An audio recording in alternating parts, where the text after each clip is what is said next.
Good afternoon, colleagues. I'm very glad to welcome you all at this presentation of the OECD WTO Trade Policy Brief on Services Domestic Regulation in the WTO, Cutting Red Tape, Slashing Trade Costs, and Facilitating Services Trade, published last 26th of November 2021. I'm particularly pleased to moderate today's seminar, and I hope we can have a very insightful and interactive discussion with our audience in the room and online. As coordinator of the informal group of developing countries, I had invited the chair coordinator of the Joint Initiative on Services Domestic Regulation, Mr. Jaime Cogi from Costa Rica. Good afternoon, Jaime. To inform the IGDC about the outcome that 67 WTO members had achieved last 2nd of December 2021. The briefing at the IGDC generated some interest from developing country members, especially with respect to the recent research undertaken by the OECD and the WTO Secretariat on the economic benefits expected to flow from implementation of the disciplines on services domestic regulation in internal regulatory frameworks of participating WTO members. So the chair coordinator and I thought it would be very helpful to invite the experts from the OECD and the WTO Secretariat here at home to present their joint trade policy brief that they had published in November last year. We trust that this will be fruitful background for everyone, WTO members, researchers, and representatives from the private sector alike. In particular, we do hope the presentation will shed some light on how, by now, the very well-known figure associated with domestic regulation, the outcome should generate 150 billion in trade costs savings per year. Basically, perhaps we could get illuminated on the methodology on how this large saving costs can be achieved and the basis for that number. We also would like to know who will ultimately benefit from implementing the new disciplines and where will the most gains accrue, both in terms of geographic areas and levels of income. Besides trade cost savings, are there any other expected positive effects on economic growth and developments? And for the IGDC members in particular, our question had been, will there be benefits for non-participating WTO developing members? My list of questions is very long, but I'm sure our delegations today and participants will have their own questions to ask of our experts. I welcome the speakers today. Before I introduce the two speakers that are here with us today with their teams, just some housekeeping matters. After the presentation, we will have time for questions for our participants. For those online, please feel free to raise your hands and we will pass you the floor. Otherwise, drop your questions in the chat function and the Secretariat will help me in passing them to our presenters. Our first speaker is Ms. Laura. Before proceeding, I would just like to invite Jaime Corgi for some few opening remarks as well.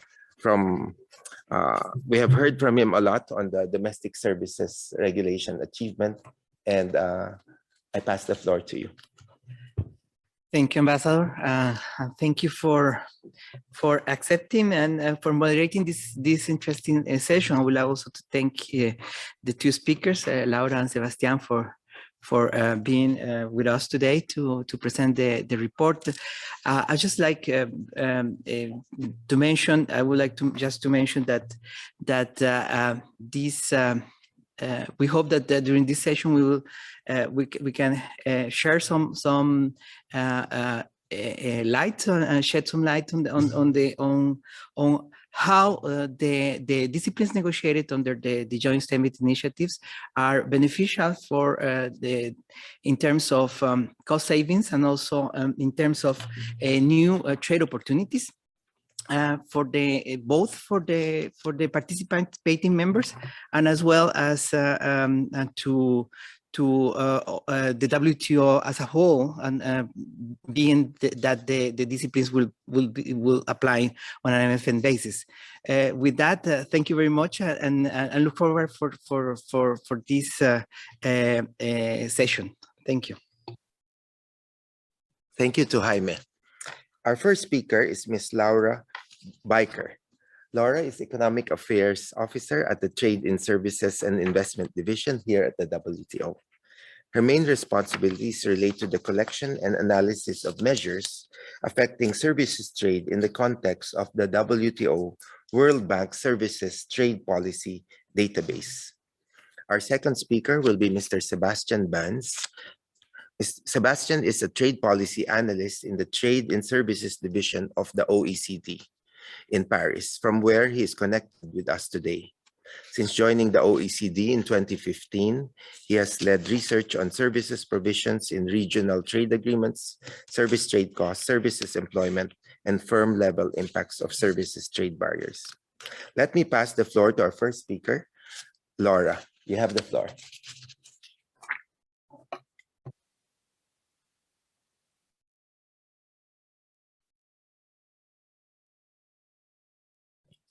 Good afternoon, everyone.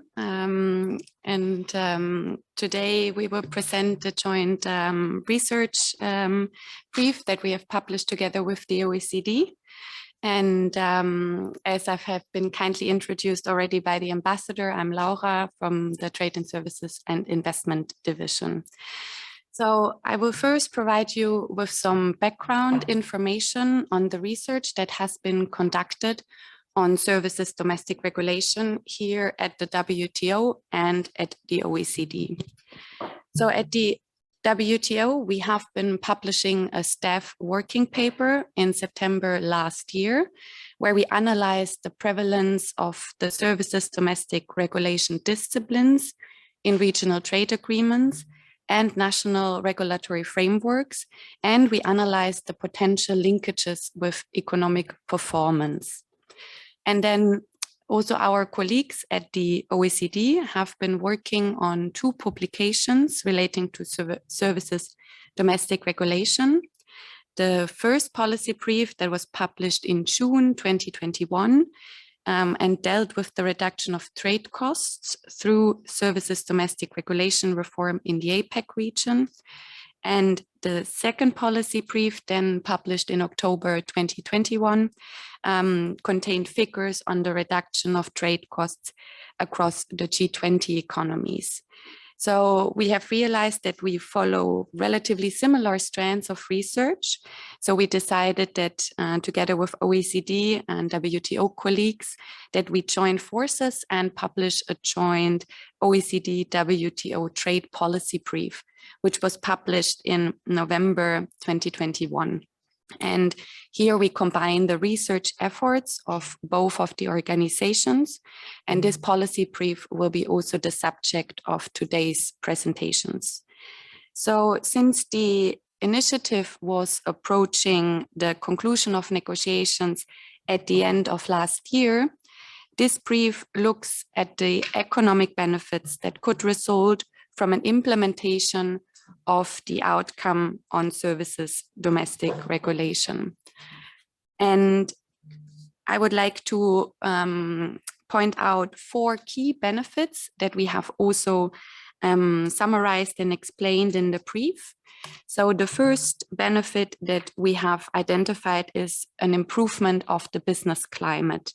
So we see that through enhanced transparency, efficiency, and also a predictability of the regulatory systems, the disciplines that the joint initiative has negotiated, they basically address the practical challenges that affect also businesses and services suppliers to operate. The second benefit that we have identified is that locking in good regulatory practice and facilitating international services trade through services domestic regulation. So we have found that a number of so-called new generation trade agreements, they have moved beyond the removal of quantitative restrictions and discriminatory measures. And they include a set of disciplines that are relatively equivalent to the disciplines that have been negotiated by the joint initiative. We also see that economies across all levels of income, they have started implementing the reforms and make their regulatory environments more trade facilitative for services and businesses. So thirdly, we have seen that the SDR disciplines, they could lead to lower trade costs and to even more and broader trade benefits. And economies would be in the position to reap these trade benefits. So to say that, on the one hand, we have seen that their annual trade cost savings of around 150 billion US dollars. And our OECD colleagues will provide more information on this in the upcoming presentation. And then on the other hand, we found a positive correlation between the implementation of services domestic regulation measures and services trade by all four modes of supply, as well as more active engagement of economies in global value chains. So these hint to even broader economic benefits. Fourthly, we also see widespread gains, so significant trade cost savings that go beyond the participants of the joint initiative. The brief also explains, for example, that exporters from all WTO members, they benefit from an improved regulatory environment as they trade with participants of the joint initiative. Nevertheless, of course, the largest benefits that we observe accrue to the participants as they implement the disciplines. So I will now move and first tell you a little bit on the broader trade benefits that we have been analyzing and identifying. And before then, our OECD colleagues will discuss in more details the reduction of the trade costs through the implementation. So to move to the analysis, to give you a little bit more background information on this. So we discussed in our WTO staff research paper that an increasing number of regional trade agreements, they include SDR obligations. And following these findings, the question arises as to what are the economic benefits that could arise from the implementation of the disciplines. So to approach this question, we used a sample, a data sample that covers 74 regional trade agreements that were signed by 151 members. And I would just like to mention that for any details on the sample, for example, economies included or RTAs included, you can kindly refer to our WTO staff working paper. So, and basically from this sample, we then construct scores on the level of the inclusion of SDR disciplines in the regional trade agreements. And we correlate these scores with indicators of economic performance. So based on the data that we are using and the analysis that we are conducting, I would like to point out two assumptions that we are making. The first assumption is that the SDR provisions that are included in the RTAs, we assume that they have been also implemented domestically by members in good faith, which is as required by Article 26 of the Vienna Convention on the Law of Treaties. The second assumption is that although RTA obligations, they only apply to the parties of the agreement, we assume that the domestic legislation is applicable on a most favored nation basis.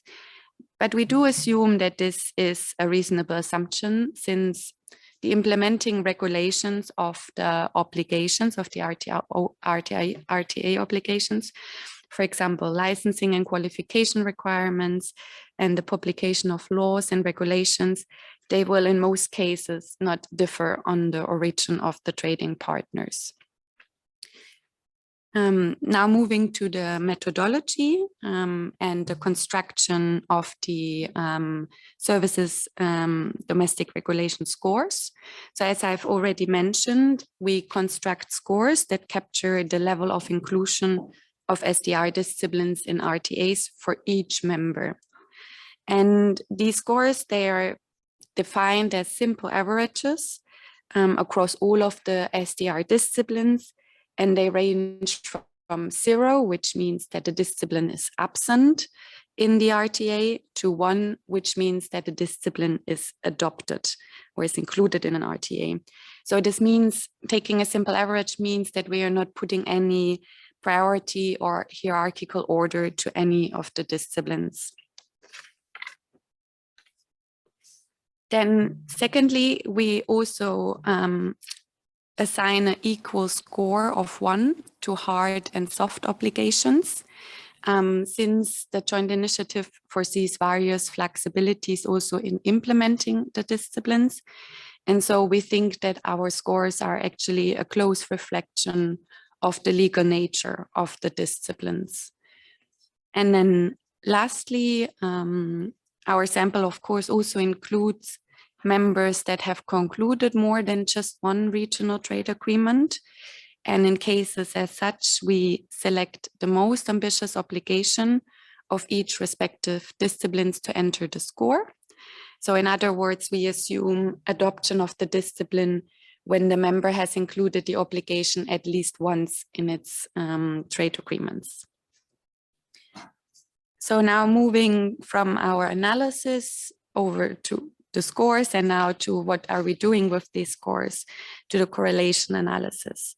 So taking these scores, we perform various correlation analysis to look at the potential benefits that may arise from the inclusion of the disciplines. So for instance, we look at the linkages with services trade and global value chain participation. In these correlations, and I will show you in a minute some of the results, we take an average of each of these economic indicators between 2010 and 2017 or 19, which depends on the data availability, so that we can smooth annual fluctuations in the data. In all of these correlations, we also show average scores for low, lower middle, upper middle and high income economies, so that we have a comparison basis of members across different income levels. And then lastly, but importantly, to mention that since we are doing here correlation analysis, we are not able to draw any causal conclusions from this analysis. Let's now move to the first set of results, which is on the services domestic regulation disciplines and services trade by all 4 modes of supply. I will first briefly explain the graph. So here we are seeing a scatter plot which shows the correlation between our SDR scores on the y-axis against our services trade by all 4 modes of supply on the x-axis. And our services trade is averaged between 2010 and 2017. Each of the black dots that you see in the scatter plot represents a WTO member in our sample. The red line then shows a linear fit through the sample, and these big orange dots, they show the average scores across our 4 income groups. And when we now look at the positive slope of the red line of the So perhaps this is where Laura can help us. So the scores on the left is 1 to 8, right? So on the left, the scores are ranging from 0 to 1. So 0 would mean that the member has not included any SDR obligations in the regional trade agreements that it has signed, whereas the members that are scattering at 1 means that they have included all disciplines in the regional trade agreements. I see. So that's 0.2, 0.4, 0.6. So you have, of course, you have also some members that are ranging in between. So they have included part of the disciplines, basically. So to get to one, you need to have all the disciplines. Exactly. You need to be having included all of them. Yes.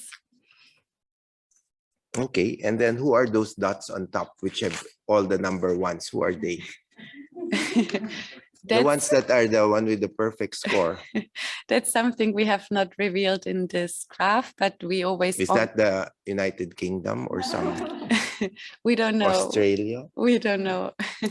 But we always encourage all members, and it's also good to say this at this point, if they would like to know where they stand in these scatter plots, so reveal their position, they can always approach us at the Secretariat, and we can provide So them each with dot is a WTO member, but only who participated in the 71, No, 74. no, we are covering 151 WTO members, so we cover almost the full set. So that's 151 dots there. That's 100. Shouldn't you have a secret code for each dot? We can do another session and talk about all the Okay. Yes. But our question was, what's this 0 to 15? 0 to 15. On it's the horizontal line. We have here the trade volume by all four modes of supply. And because it's so scattered trade volumes, we have taken a logarithm so that we can show it inside a scatter plot. Okay, so again, those number ones, those suspicious countries on the top, they have the largest trade volume. Yes. Except for some who are, I see someone with a very low score of less than 0.1, but is quite high in trade volume. Yeah, we also have these. We also have some outliers, yes. Okay. Yeah.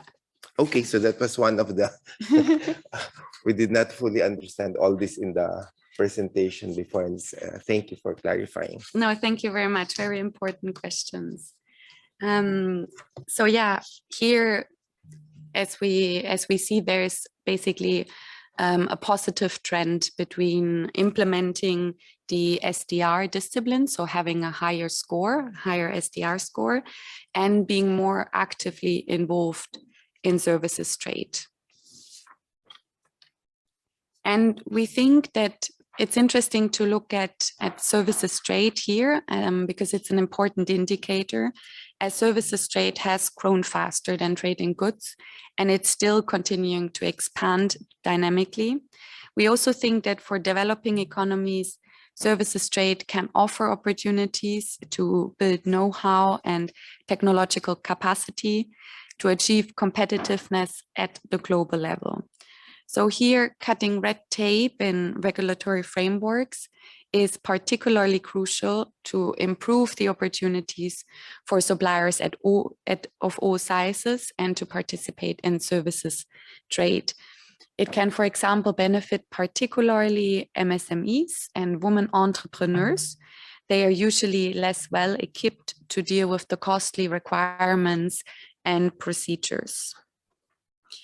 So far on services trade, and we can now move to the second set of results, which looks at the relationship between the services domestic regulation scores and their relationship to participation in global value chains. So the explanations of the graph are the same as before. So we have the scores on the y-axis, and then we have global value chain participation on the x-axis, on the horizontal axis.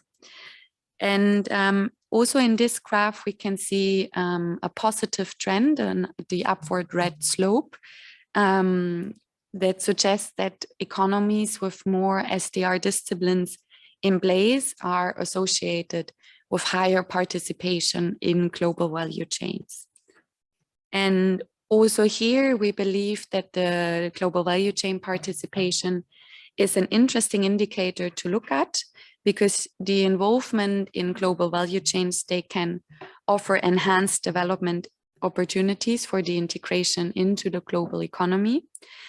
And benefits resulting from global value chain participation, for example, they can relate to an increased productivity and diversification of exports, more employment, or other spillover effects. And sound and predictable regulatory environments, they are particularly important for fragmentation of production systems across different economies. So removing the red tape and delays and bridging regulatory divergence can be important factors for a so-called GVC readiness. They thereby enable countries to reap the benefits of participating in global trade. So we have observed a positive correlation between the inclusion of SDR disciplines and economic performance. So more specifically, we saw that the inclusion of SDR disciplines is associated with more services trade and higher participation in global value chains. So although our analysis, as I've mentioned before, is not able to draw causal conclusions from these correlations, the results, they may suggest that locking in good regulatory practices could provide new opportunities for services suppliers, and they can provide broad economic benefits. And as mentioned, you will find all of the details of these findings that I've just presented also in the WTO staff working paper and the policy brief, and both of them are published on the web, but I think we will also share the material after the session. Thanks very much, and I'm now passing over to the ambassador again. Thank you. Thank you very much, Laura. It does help us to see your correlation analysis. Supposedly, WTO delegations have a lot of economists, but there are a lot of us who are more lawyers than economists, and so we are dependent on your tables as economists to guide the legal structure of the WTO. So we take it that this means many members are indeed benefiting as they stabilize and harmonize domestic policy reform towards basically ease of doing business. And in the Philippines, for example, through other studies and advice of international organizations, we did pass the Ease of Doing Business and Efficient Government Service Delivery Act of 2018. The objective being to cut red tape and promote good regulatory practices. So we will be among those inquiring if there's any, which particular dot we are in.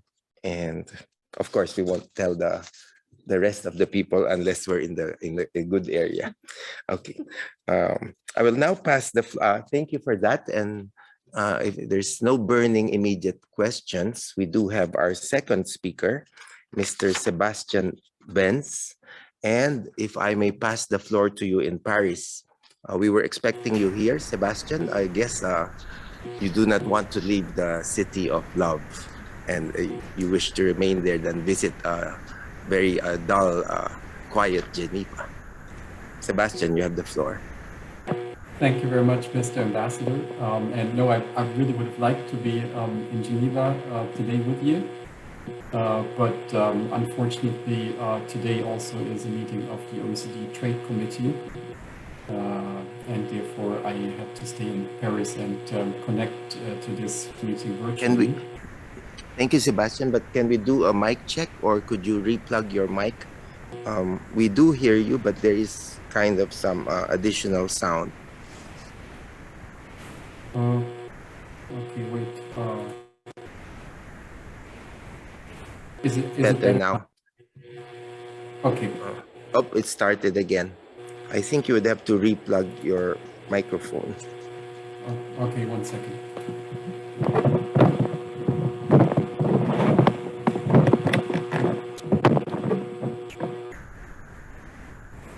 Finally better. Yes, perfect. Oh, now it's better. It's better. It works now, or it still does not work.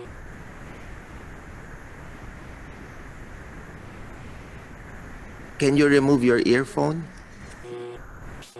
and unplug your earphone, maybe? Does it work now, or it still does not work? Still making a sound. Okay. Well, I have other earphones. I'm going to try the other ones. Sorry for this disturbance.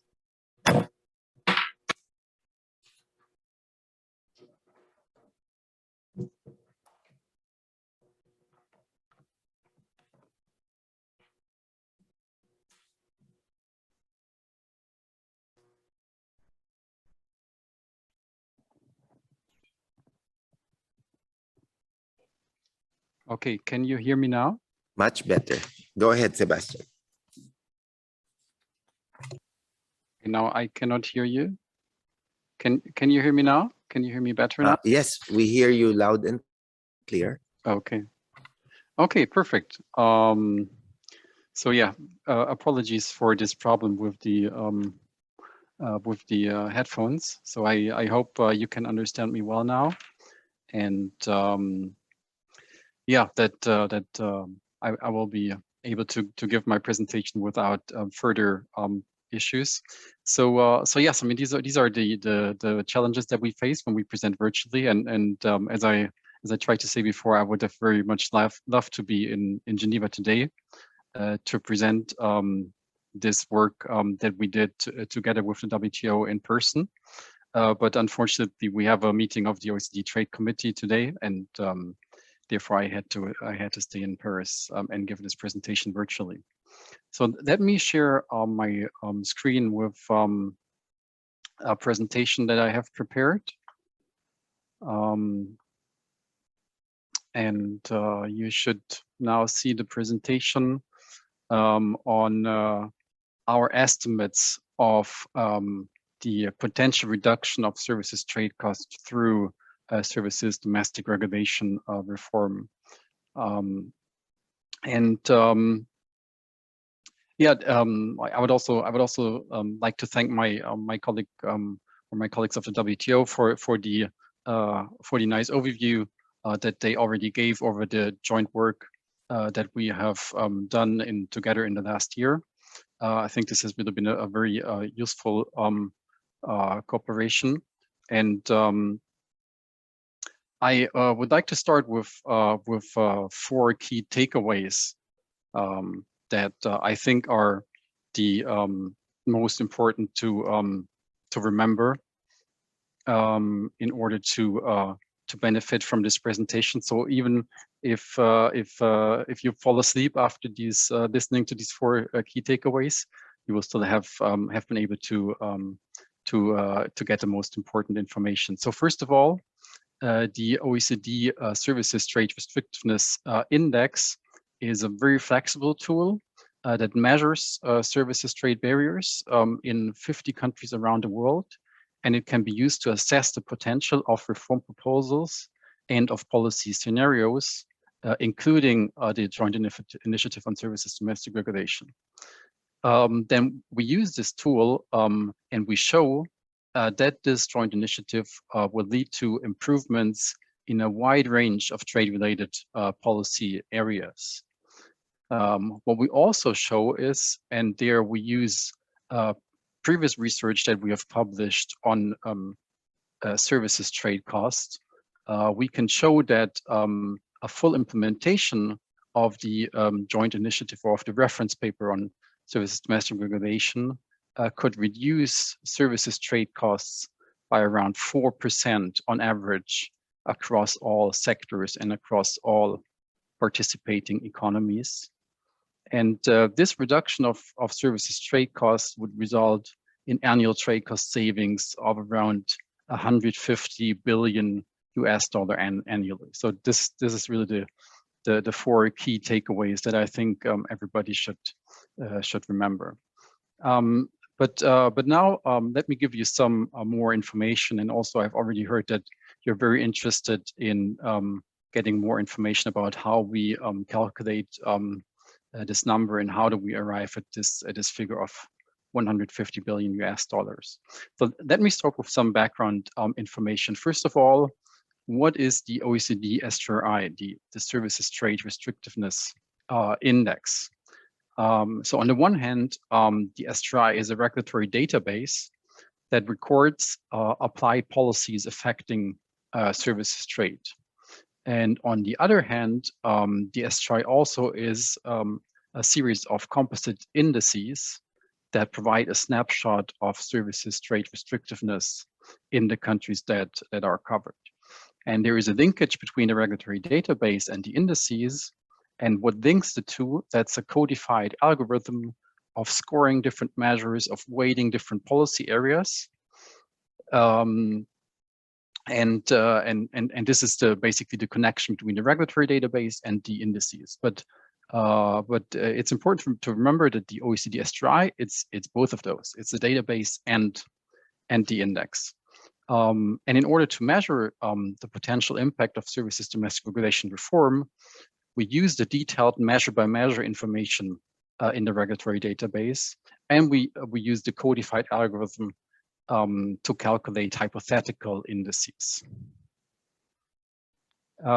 Also, some further information on the Services Trade Restrictiveness Index. In its most recent publication published in January this year, the STRI includes 50 economies. It covers 22 sectors, and it covers 8 years, all the years between 2014 and 2021. And as I've already said, the regulatory database relies on a set of standardized binary measures for each sector. The measures are not identical for all the sectors.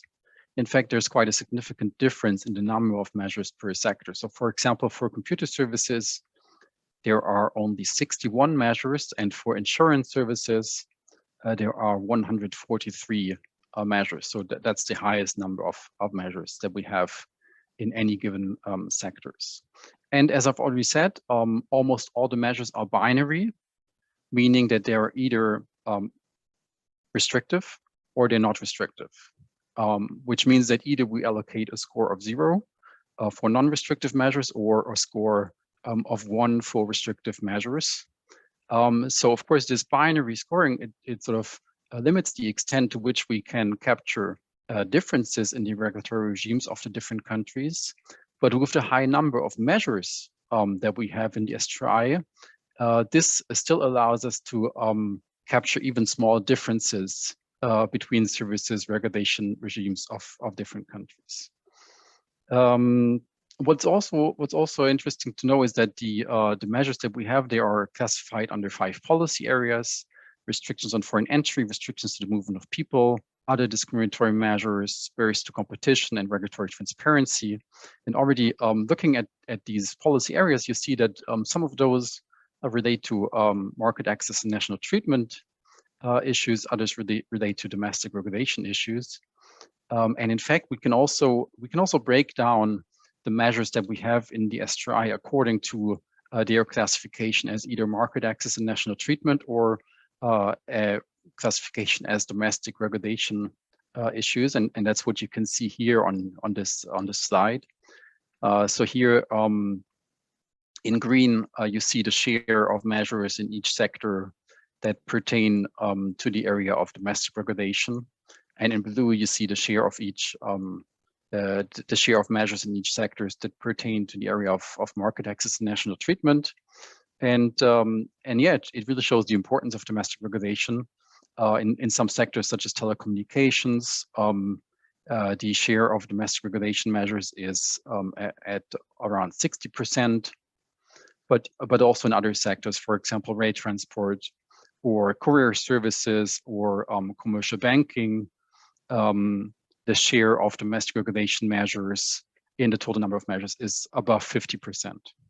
So it really shows the importance of domestic regulation for services trade restrictiveness, and this also already gives some information on the large benefit that that can result from streamlining service to domestic regulation issues.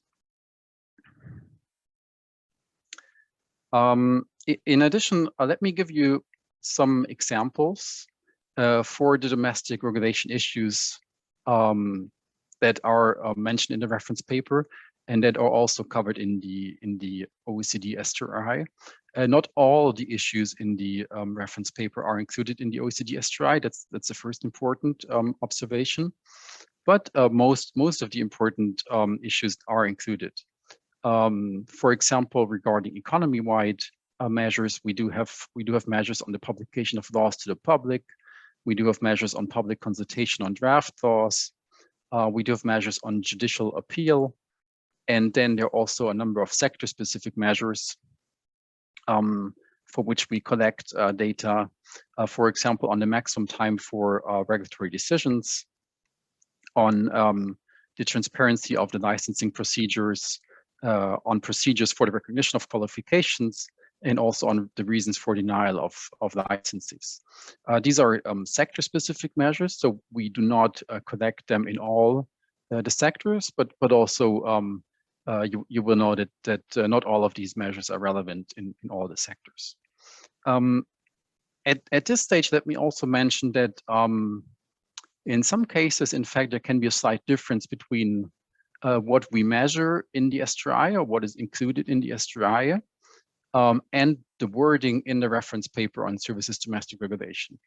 So that's why I also want to mention the caveat that what follows on the next slide is really just a quantitative assessment of the potential impact of the full implementation of the reference paper.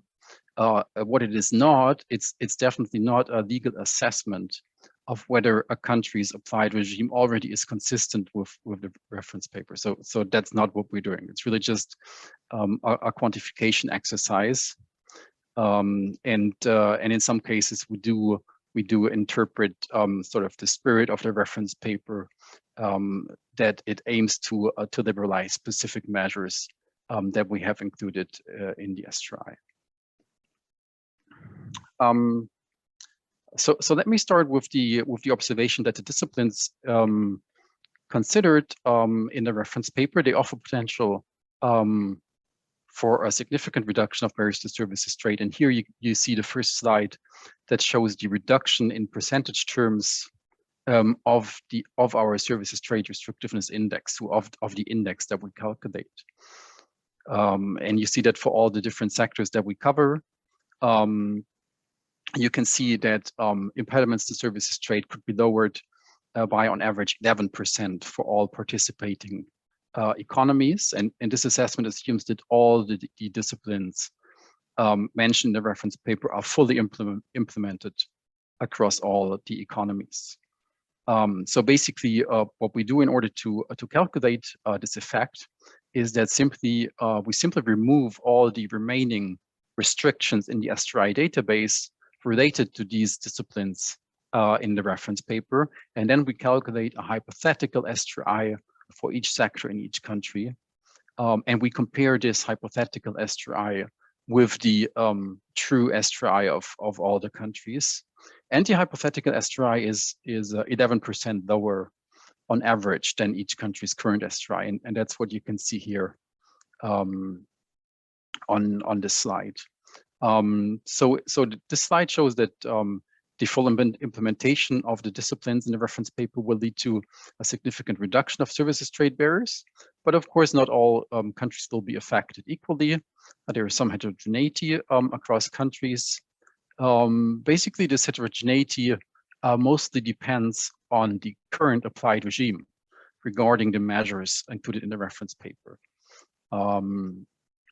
For those countries that have a higher number of restrictive measures in the applied regime, of course, those countries have a larger potential for reduction of services trade barriers.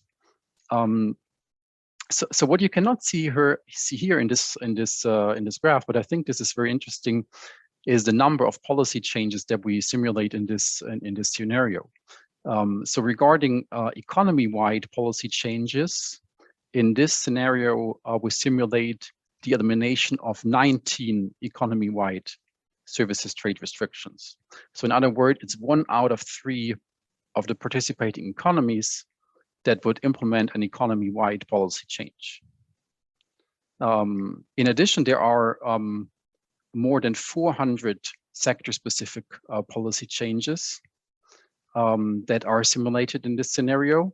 So this means around 9 sector-specific policy changes on average for each participant, or in other words, on average, for each participant, there is a change from a restrictive measure to a liberal measure in 2 out of 5 sectors.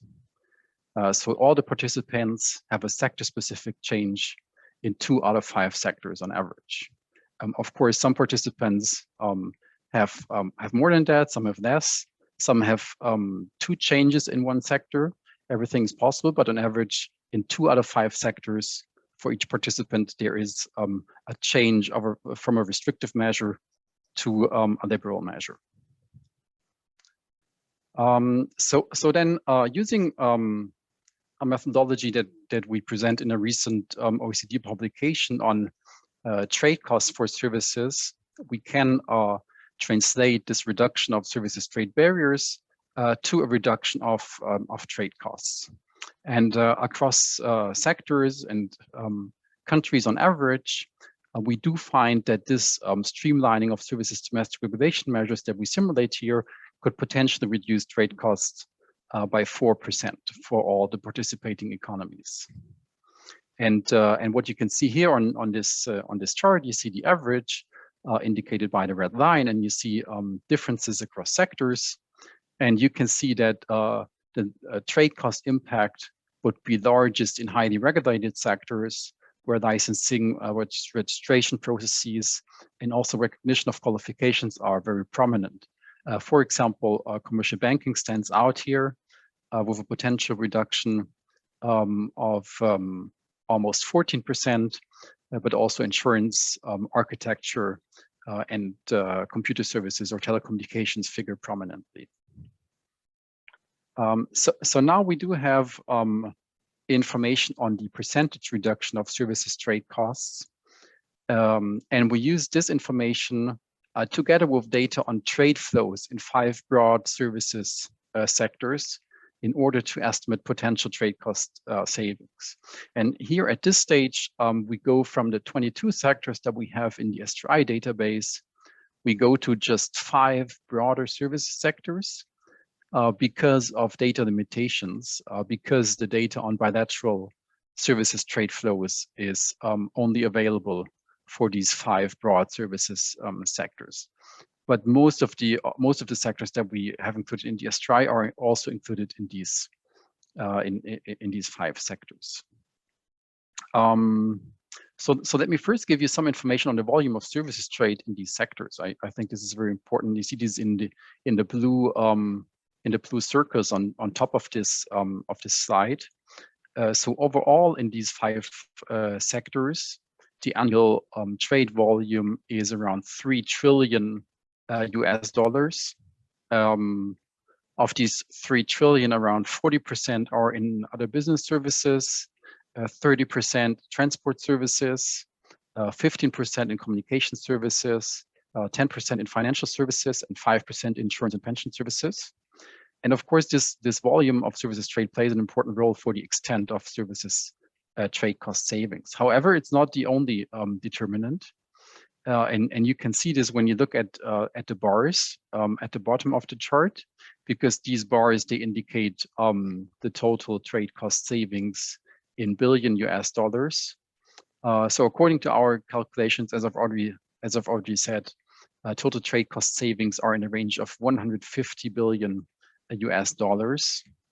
And the savings on a sectoral level would be concentrated in financial services and in business services. In business services, mostly due to high trade volumes in the sectors, and savings in financial services mostly come from a large reduction of trade costs in this area, while you can see that the trade volumes in this sector are relatively smaller. And a very large share of trade cost savings would materialize from services trade between the participants in the joint initiative. However, due to the MFN nature of the disciplines, also exporters from non-participants could benefit from streamlined procedures for licensing and recognition of qualifications. And we estimate that around 17 billion US dollars of the total trade cost savings would materialize on these trade flows between the participants and the non-participants in the joint initiative. So on this slide, I just show a hypothetical scenario with expanded participation in the joint initiative. Such an expanded participation could bring further gains. So if all countries participated in the joint initiative, there could be an additional 15 billion US dollars of trade cost savings. But in fact, I do think that the true number would be even larger. And what I report here is really just a lower threshold, because due to data constraints, we can only, or I can only calculate this number for 10 non-participant countries.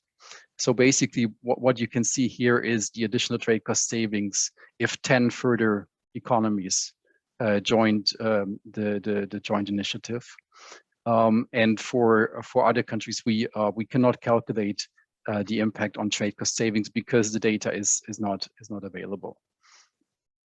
But what is clear is that further participation in the joint initiative would also further increase the potential trade cost savings.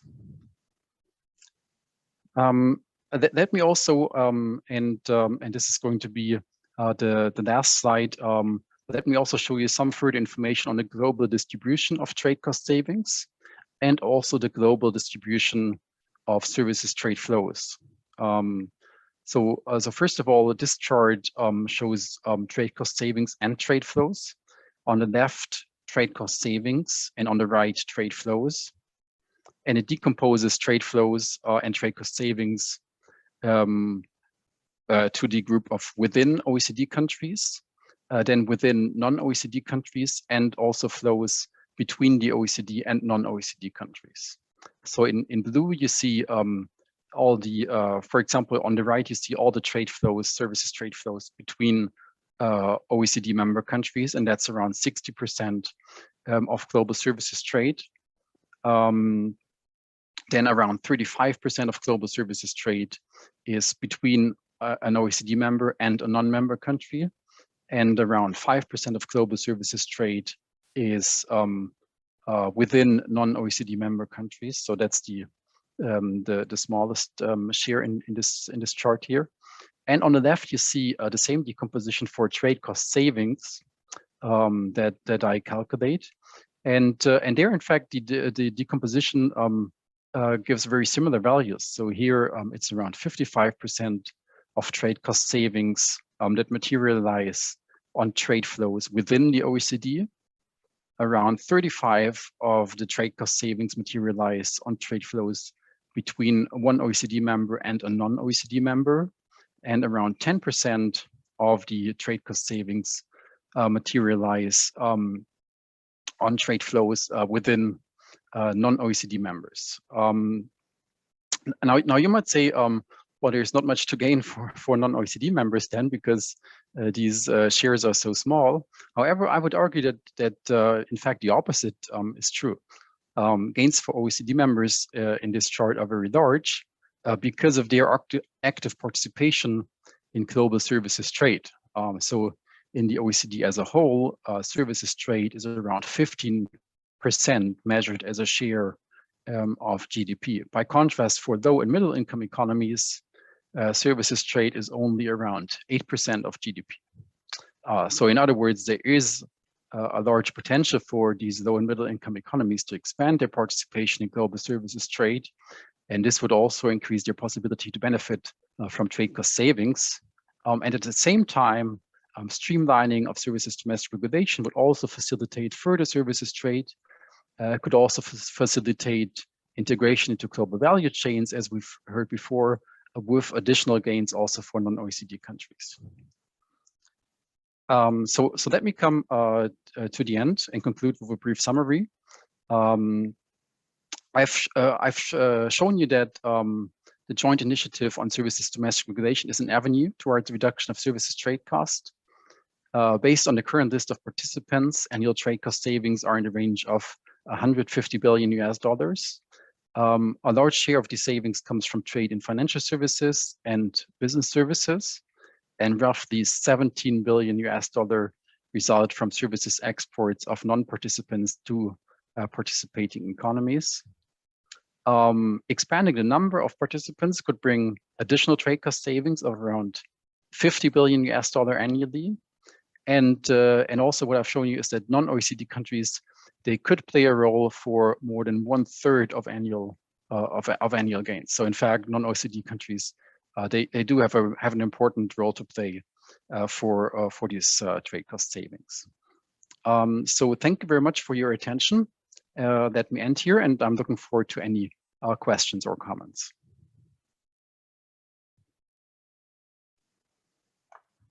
Thank you very much, Sebastian, for that important presentation and indeed clarification that trade cost savings are largest where the services trade is also largest. And as I guess, as you pointed out, where perhaps while the possible extra savings of $15 billion annually for non-participants in the JSI seems only 10% additional savings.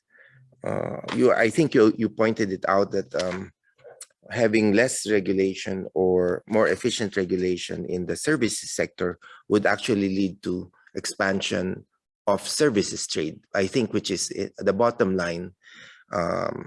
What WTO members are most interested in is the expansion of the volume of services trade in various economies.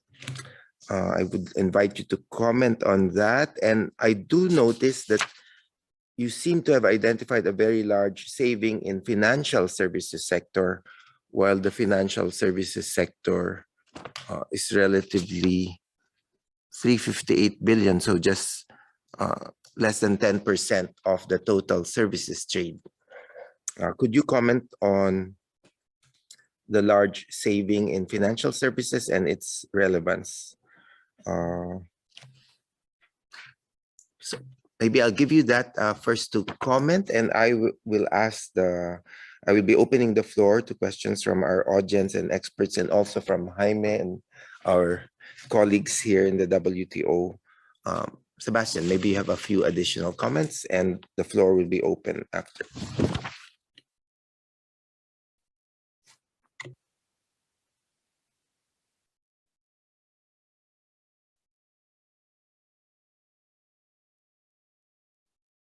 Still on mute. Yeah.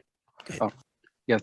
Thank you very much for these questions. So I wasn't able to unmute myself, so that's why I couldn't start speaking. So thanks a lot for these questions, Ambassador.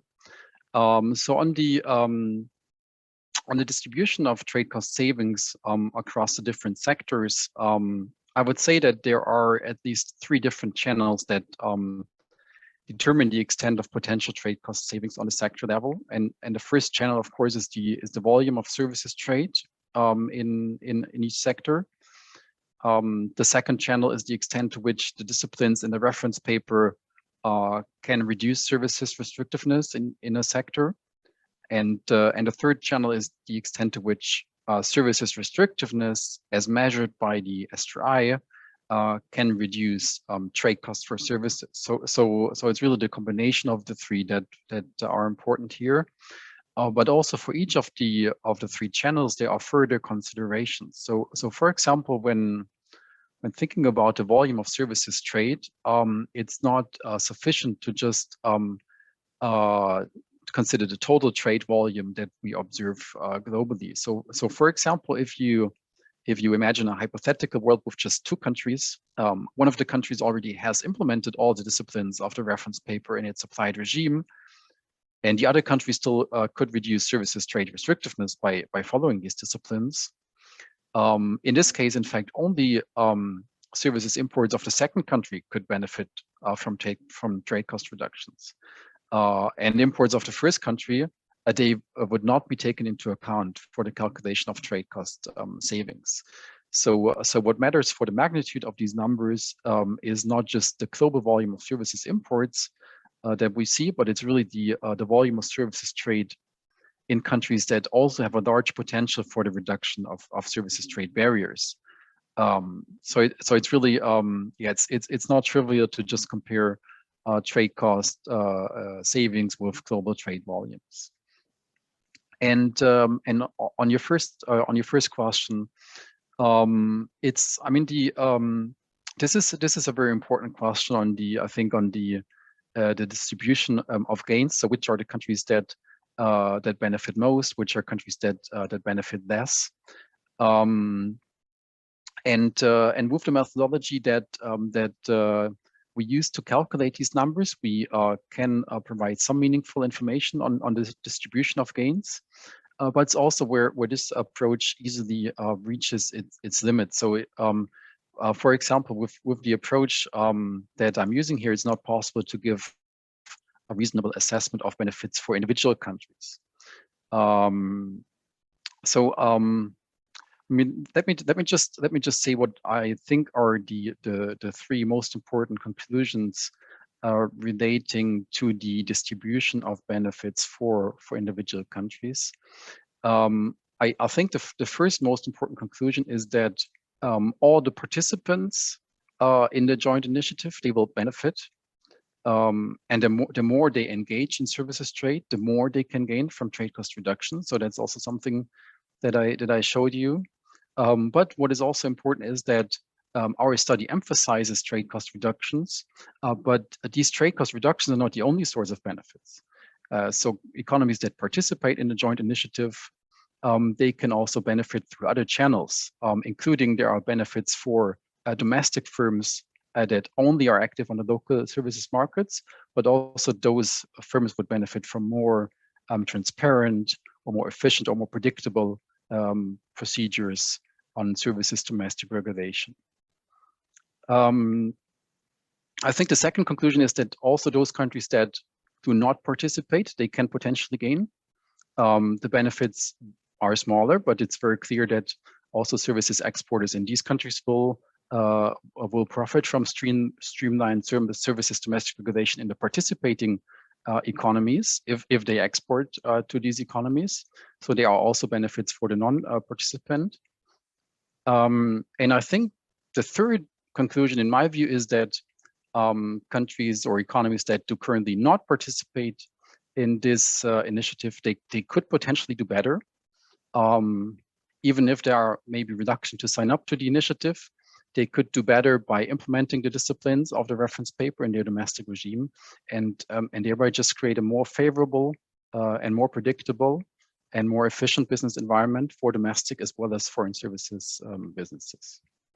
I hope this has answered your question, and yeah, looking forward to any further questions or comments. Thank you very much, Sebastian, for those further remarks. Thank you to Laura and Sebastian. The floor is now open. We look forward to your participant questions.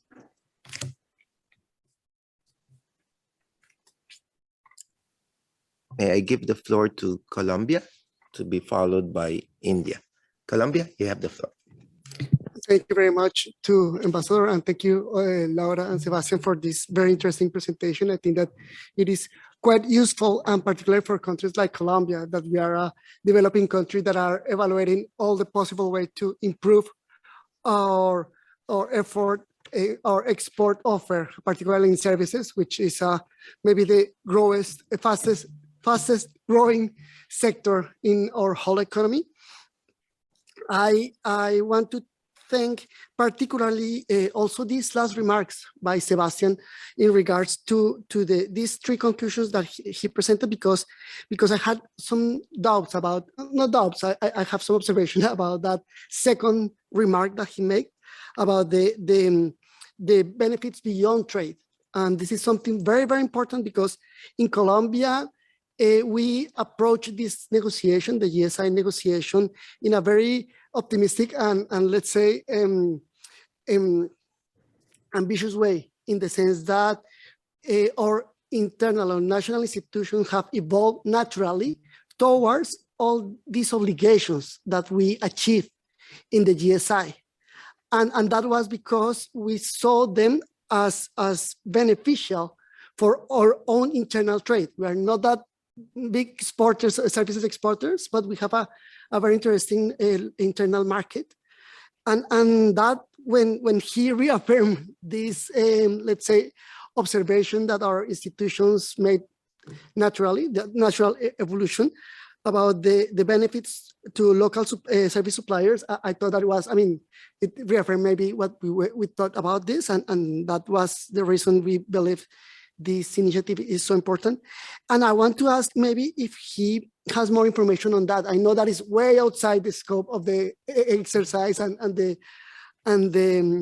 the research, but if he has more information maybe for the future, because this is an area that I think will complement a lot of the work that we're doing here in the organization, but could also help us with local authorities to understand the importance of all of these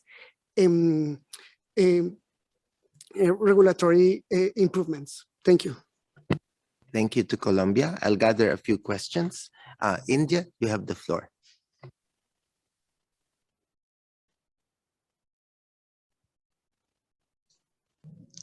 India from online.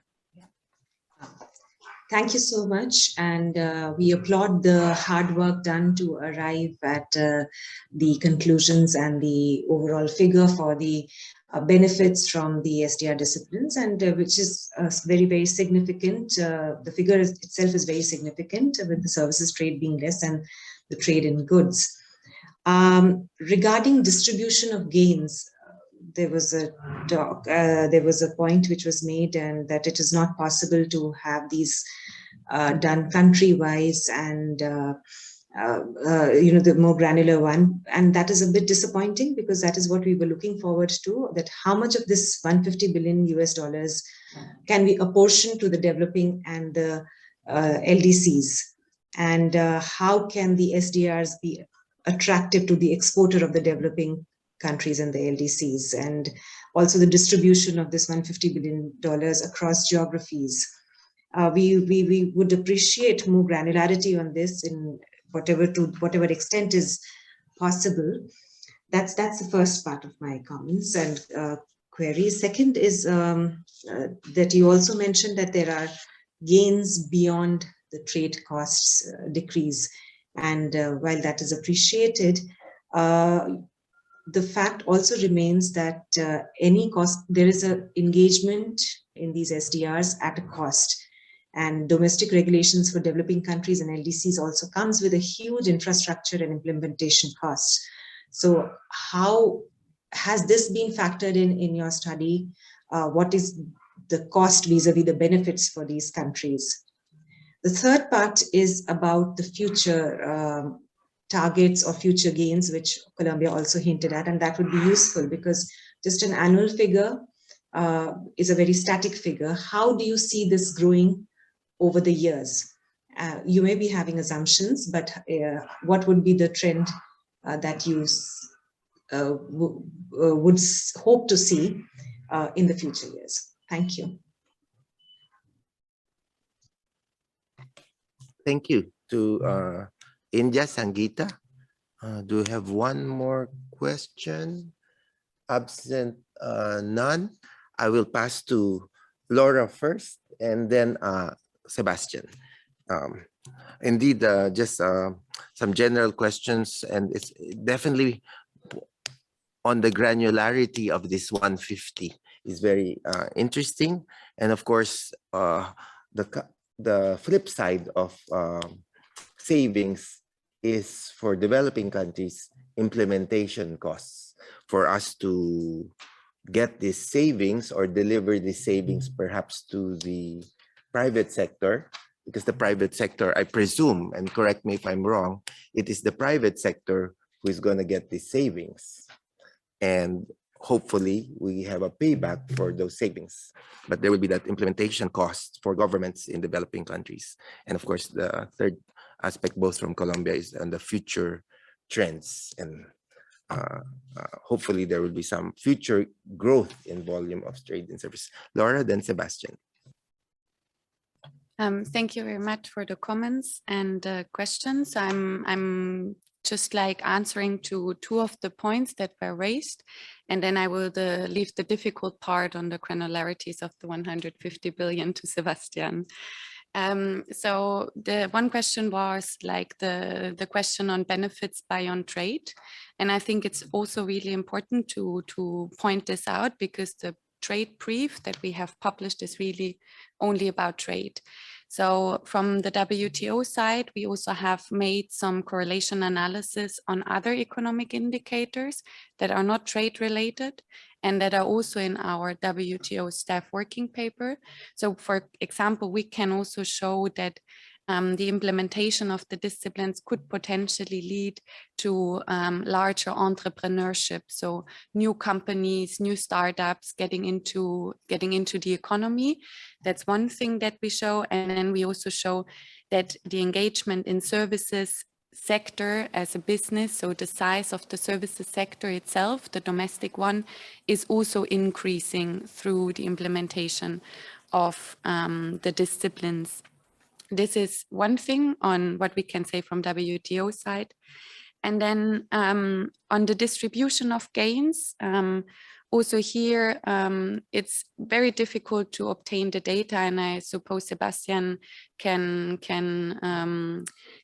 will probably say similar things, because these implementation questions are all hidden in laws and regulations. So it's a very difficult work to obtain the information, especially when laws and regulations are not publicly available. So we have all done our best to include as many countries as possible. And we have, I think, with 151 WTO members, although we in principle look at regional trade agreements, we could cover a lot developing countries. And also here in the paper, we distinguish between the 4 income groups, and you can really see for each measure broken down, you can see the percentage of members that have implemented the disciplines. So yeah, this is from my side, and now over to Sebastian. Thank you. Thank you, Laura. Sebastian, you will please enlighten us from Paris on these very important questions. Where are the benefits to developing countries, and this very hard question of implementation costs? Are there studies on implementation costs? Yes, thank you very much for these questions, and let me first also thank the ambassador of Colombia and also Laura for highlighting the benefits beyond services trade costs. I think it's really something that we should not forget about, that while we have done this study, and this study has or gives a lot of attention to potential trade cost reductions, I think we should not forget that benefits are also in other areas. In particular, there are significant benefits potentially for the local economy and also for purely domestic firms. So I think this is really something that we should not forget about. Also, thanks a lot to the comments and questions of the delegate of India.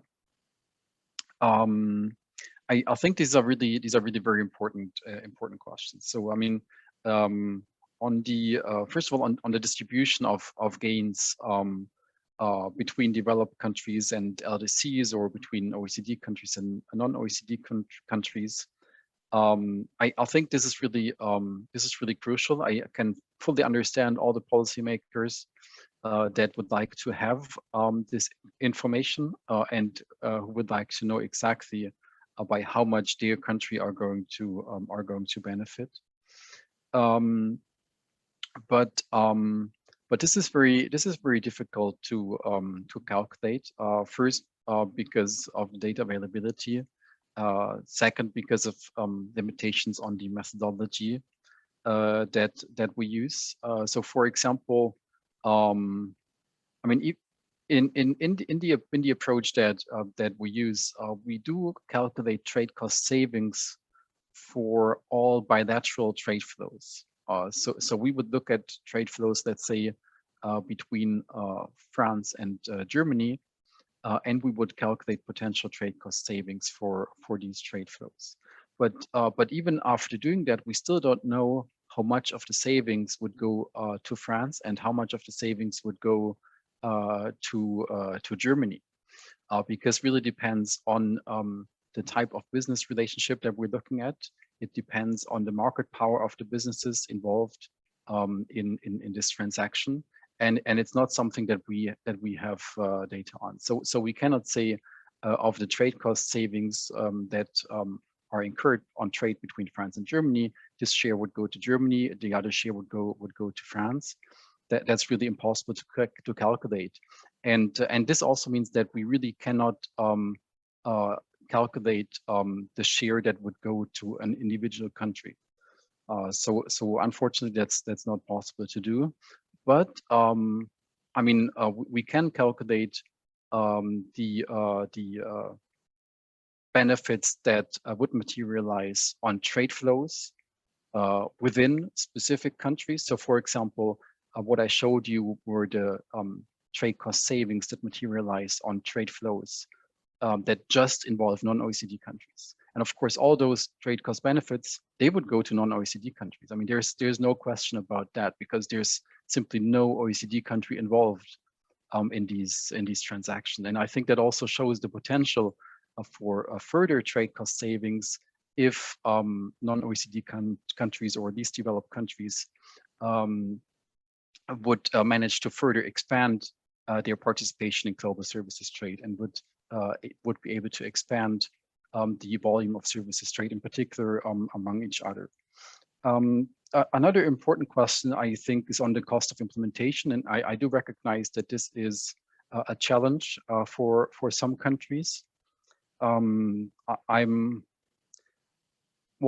have not taken this into account for the calculation of the 150 billion US dollars.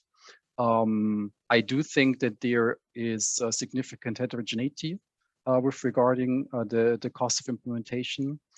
So I think this really is something that is very difficult to assess in such a study covering a larger number of countries. So it's really something that would need to be assessed on the country level for individual country, looking specifically at the changes that are required, on the adjustments that businesses would have to make.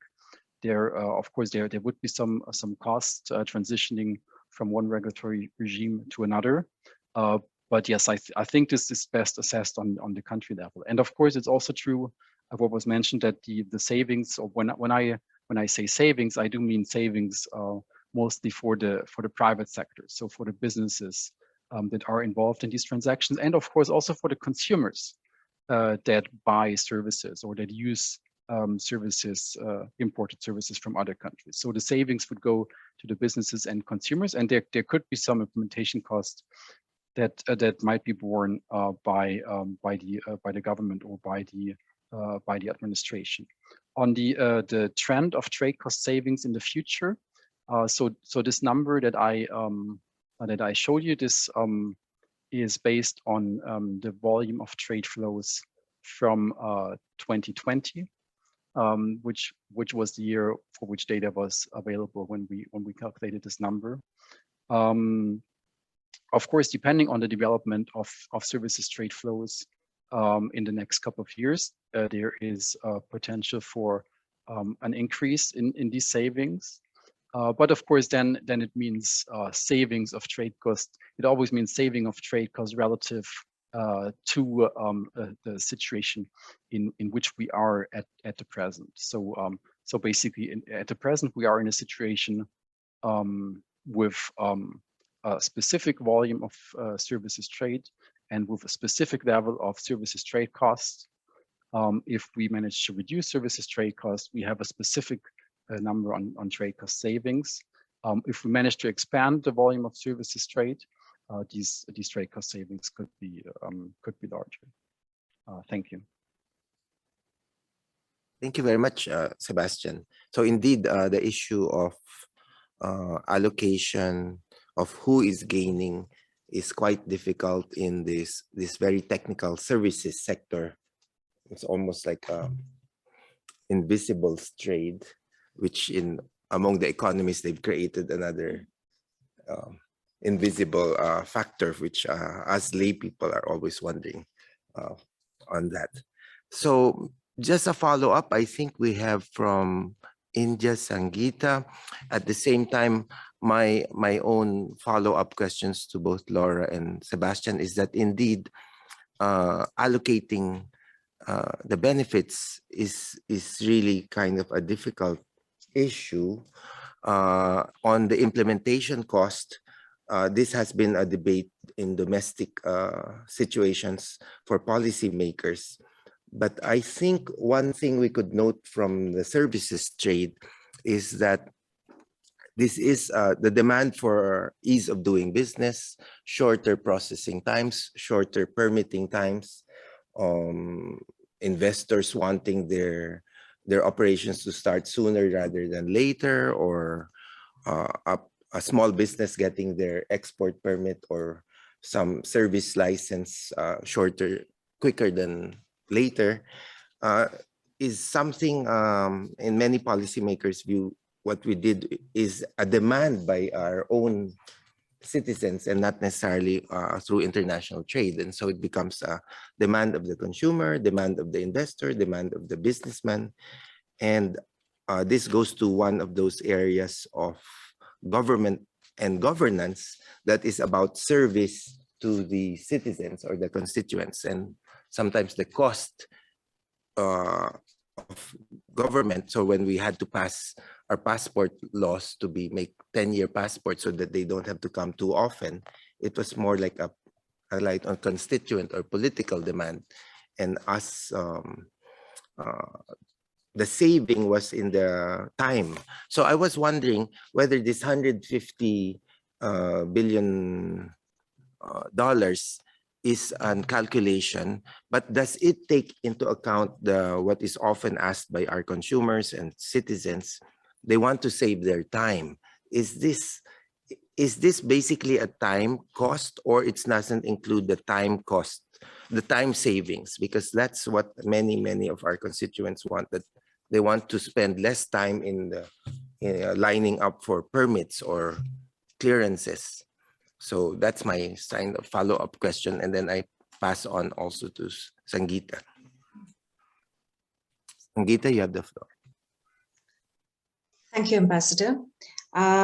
So I understand what Mr. Benz said about not being able to have individual countries' benefits calculation. I'll probably need to understand that better, but maybe offline. Now, the question is about maybe at a slightly more aggregated level. For instance, the WTO study talks about the high-income countries, the upper middle income, the lower middle income, and the lower income countries. So can we not have a disaggregated analysis of this 150 billion benefit within these categories or among these categories, rather than just OECD participants and non-OECD participants? Because if you can do it vis-a-vis OECD and non-OECD participants, then I'm sure you can do it within the other groups as well. Similarly, this kind of a disaggregation at the geographical level, is that also possible? Can we get those insights into how these have been distributed? Thank you. Thank you, Laura. Then Sebastian. Is there a Q&A?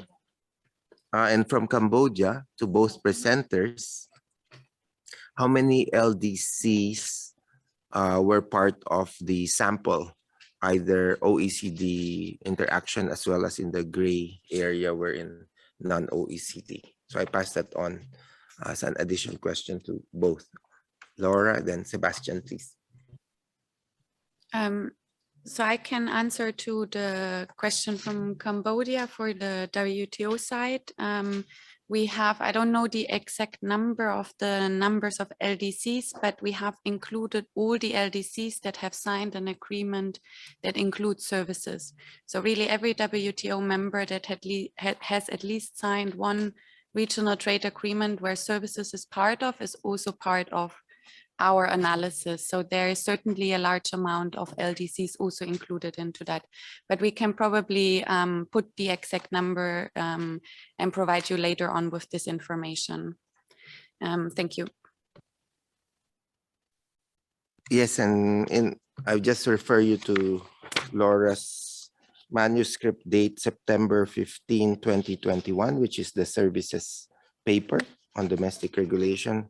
Annex A-A.1 is all the RTAs subject of the study. So 74 RTAs. Sebastian, you have the floor. Yes, thank you. And thanks again to the delegate of India for these questions. And the challenge here is that in comparison to the analysis that the WTO colleagues did, the country coverage in our analysis using the STRI is relatively limited. In particular, when it comes to low-income countries. So currently, the STRI covers 50 countries, and we do have some additional information on a limited number of sectors for further countries. So in total, the number of countries that are taken to account for this evaluation and for the calculation of this figure is just 62 countries. Of which 52 are participants in the joint initiative and 10 are non-participants. So I mean, I would really love to calculate trade benefits for specific groups of countries, but given this really limited coverage of countries in the group of low-income countries or even lower middle-income countries, I think the value of these numbers would really be limited because we're only covering very few countries from these groups. I don't have the exact numbers here, but I'm happy to follow up with you bilaterally, and again I can give you the very detailed information on these numbers. And the question on whether time savings are taken into account for the calculation of trade cost savings. So I would say yes, this is the case to the extent that we're talking about time savings that happen in businesses. So not time savings of private consumers, but time savings of businesses where there is a certain salary attached to the time saving, and the business really saves money because this employee then doesn't have to queue up for a license, but at the same time he can be more productive and, for example, think about a marketing strategy or whatever, can do something more productive with this time. So to the extent that we're talking about time savings within businesses, this really is taken into account. And one further thing I would like to say is that I mean, normally at the OECD, we do lots of quantitative analysis, and we look at databases and we calculate numbers comparing different countries. And this study also pertains to this group of studies that we did. But sometimes you also have a chance to do more qualitative research, and I think this is also very valuable. And for example, some years ago, I had a chance to participate on a study that we did on services competitiveness in Australia. And in the context of this study, we also consulted different services businesses and services exporters in Australia. And I would really like to emphasize again that also what we've heard from them is that really also on the ground, I mean, those were large businesses, but also very small businesses and even individual entrepreneurs that we spoke to. So for them, it really matters how easily they can apply for specific licenses. It really matters how transparent or how predictable the process is. So here, when I'm talking about this, I don't want to refer only to the large number, to the 150 billion, but I also want to talk and relate to my experience talking to individual businesses, and also emphasize that at least what I've heard from these businesses, this really matters to them. Thank you, Sebastian. And I think that's an important last comment you made, because we do get governments have to listen to their businessmen and constituents. They're always complaining sometimes when the government is slow, or permits are quite difficult, or at the local or national level. So we do have, due to limited time constraints, I will relay one of the chat questions from Mexico to Laura, and then we will transmit a lot of the other chat questions to the participants, and we undertake that all participants will get further information from today. And then I would like to give the floor to our proponent, successful Mr. Jaime last December, on coordinator on this domestic services regulation, for some remarks. So Laura, the question is, how do women, regarding women participating in trade, and we thank Mexico delegation for this question. Could you elaborate how the JSI could help to increase women participation in trade? Thank you very much. And thank you, Mexico, for this question, which is indeed very important and interesting. So on the one hand, I think important in the GSI that can help women specifically is the discipline that ensures that the authorization measures, they do not discriminate between man and woman. This is part of the reference paper, and it's a nice achievement for a woman that this is in there. And then maybe a second aspect, which is also good to mention, that I've briefly mentioned in the presentation as well, is that all of these these opaque requirements that cost you as a supplier time, and that cost you time and money in the end, they are usually always more difficult for like women and small and medium-sized enterprises to deal with, because they often don't have the same resources that other big companies or even male entrepreneurs have. And I think these are the two aspects that could help women entrepreneurs through the GSI. Thank you for those remarks, Laura. May I then invite Jaime for some remarks before we do close? Thank you, Ambassador. Thank you for moderating this session. I know we are running out of time, but I would like to make a couple of comments. And I would also like to thank the two speakers, Laura and Sebastian, for the interesting presentation and for shedding more light on this issue. This study shows the benefits for implementing the disciplines, at least in two aspects.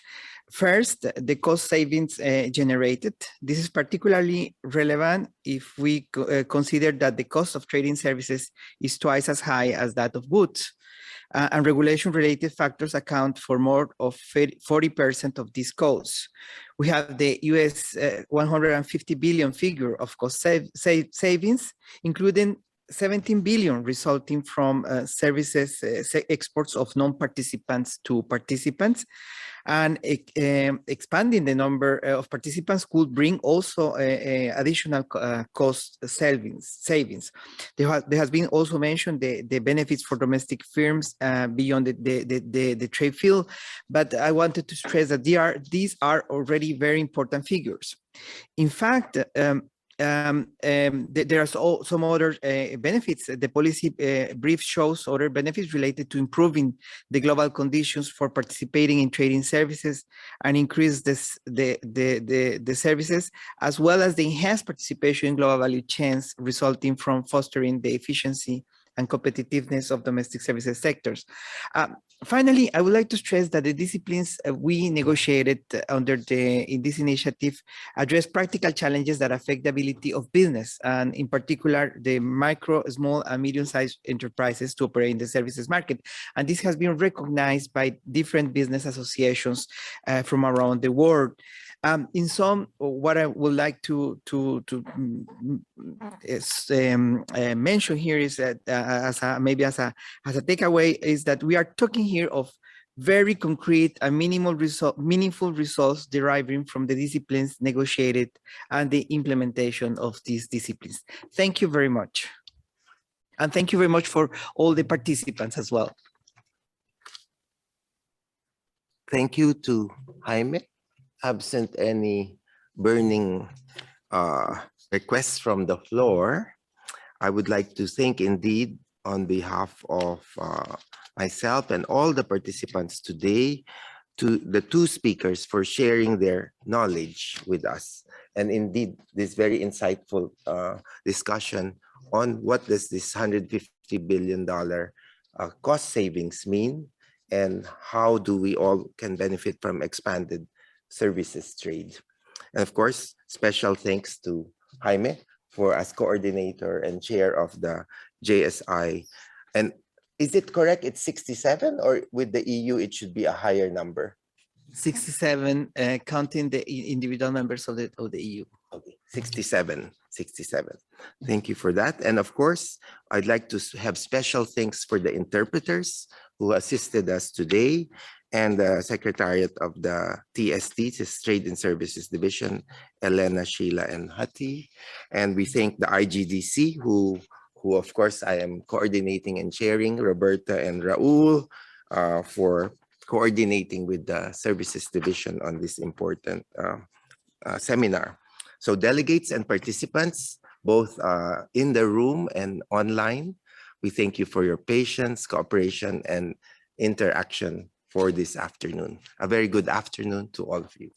And Paris, Sebastian, we will wait for you in Geneva, or maybe the OECD will sponsor and invite us to come to the lovely city of Paris. Thank you, Sebastian. Thank you, Laura.